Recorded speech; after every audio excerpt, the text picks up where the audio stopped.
It was really cool. I love challenge, and this was definitely one of the biggest challenges I've been in my life. Um, Being a coach, it's harder than we as athletes think. Like, oh, where's my coach making me do this and that and that. But now that I have the opportunity to coach these guys, I understand it a lot.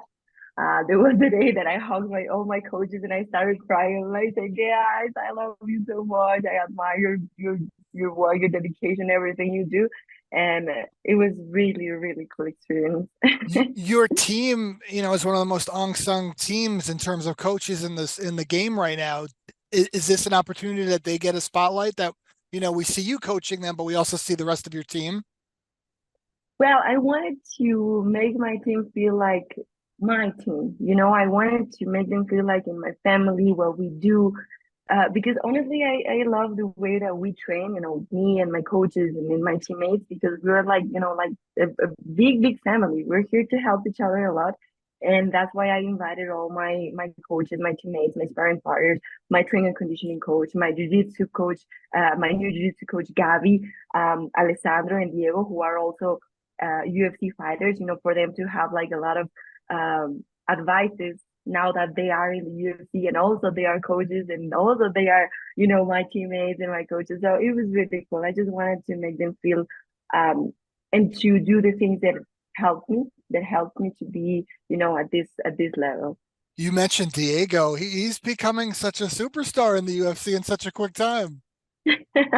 He is. I mean, since we met him, we knew these abilities and these thing that he has, that because he's amazing. He's a Brazilian jiu-jitsu black belt. He's also improving a lot. He's striking, so it's really cool to watch his evolution you know from the day we met him to this moment right now. We had a few moments where we were like, I mean, the contender didn't go well, the championship fight didn't go well. We had like these tough moments where we're like, wow, you're so huge, and why is it happening? But then he had the opportunity to be facing a top 10. He did amazing with no fight camp. So now that in his next fight, you can see how good he is. Alexa, it's 15 months since you won the title. Can you even imagine how your life has changed in these 15 months? Those two fights, you're coaching the Ultimate Fighter, you're the number one pound for pound women's fighter in the UFC. What's this last 15 months been like? Well, that's a huge question because my life is the same. Training every day, like being healthy, being strong, learning. Like, I mean, the only thing that changed is that I have a lot of responsibilities right now, that I have a lot to be focused on.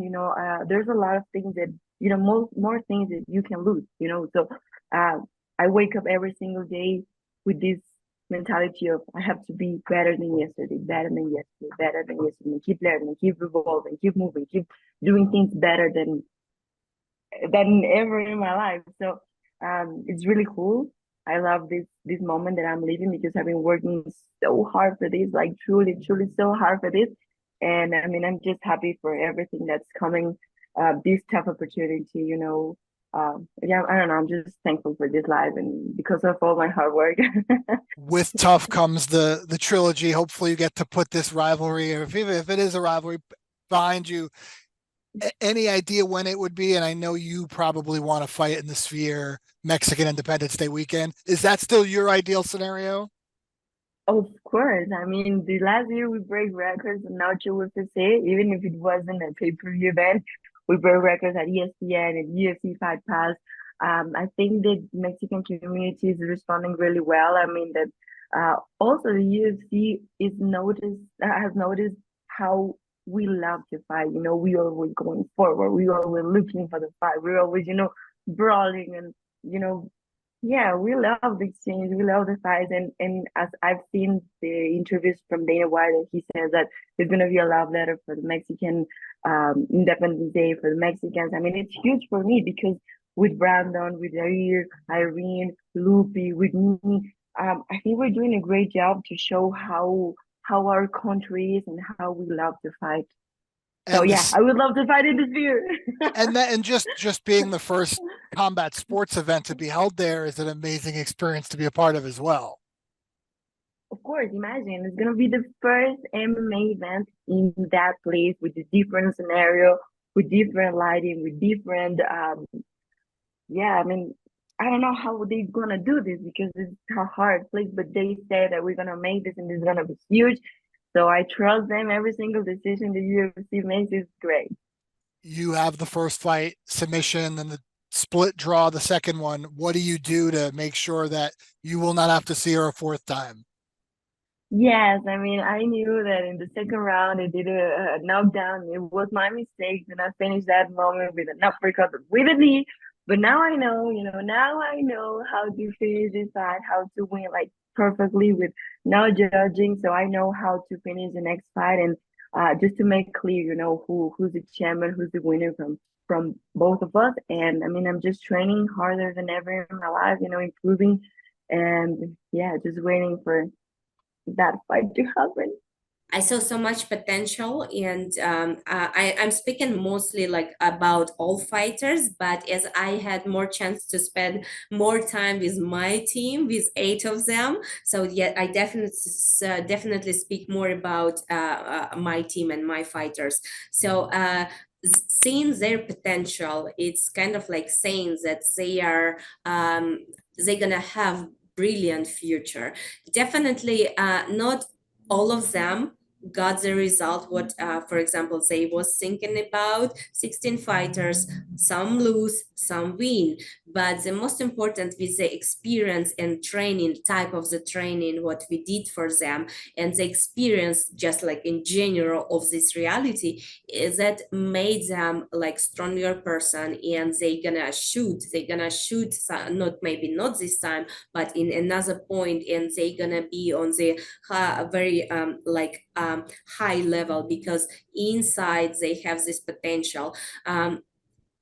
Their age range, it was like from 21 year to 33 years, and it's kind of like definitely some of them very young, and they are best in their countries, and but here it's kind of like they are already fighting with a level of UFC fighters, and it's kind of like they have so much this desire to show some bright technique to finish fight just like in 5 seconds or something like that, and this is sometimes it's kind of like playing against them. This is very experience take place, and yeah, kind of like it's showing them, teaching them that it's not about like if you are like finish your opponent in a very short time, it's how you manage your tactic. And I think in general the experience what they have during the reality itself, it's gonna be so good for them, so right.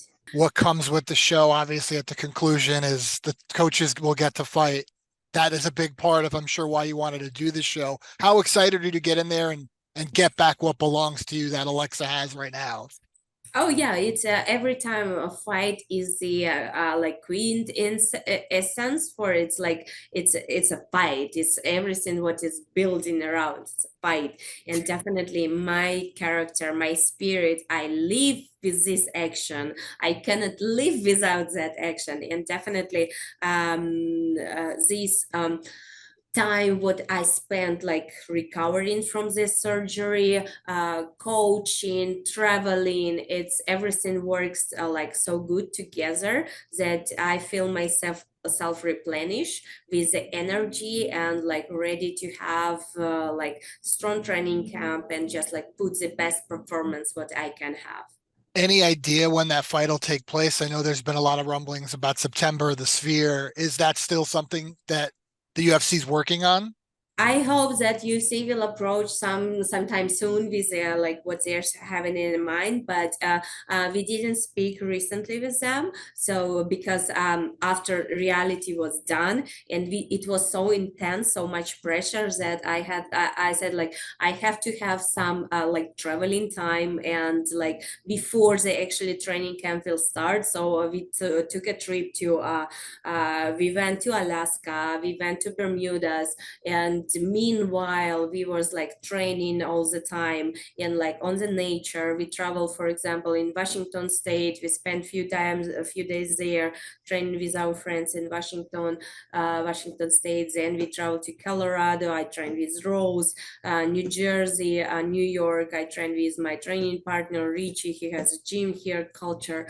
And yeah, it's kind of like using this moment to add something into my game. It's not doesn't mean that you have to spend all your time in the gym, and like sometimes it's not good either. You have to have this time to replenish yourself with a new energy, with something good, with something that will work for you. And this is what I did, and now I feel I am ready for the action. I so ready for that. How does the fight look, the third fight? How do you take care of business whenever you women step in the cage?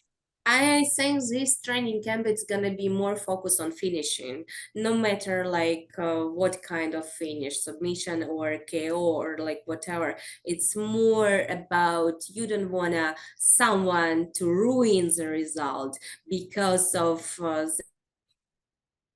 they care about their professionalism side.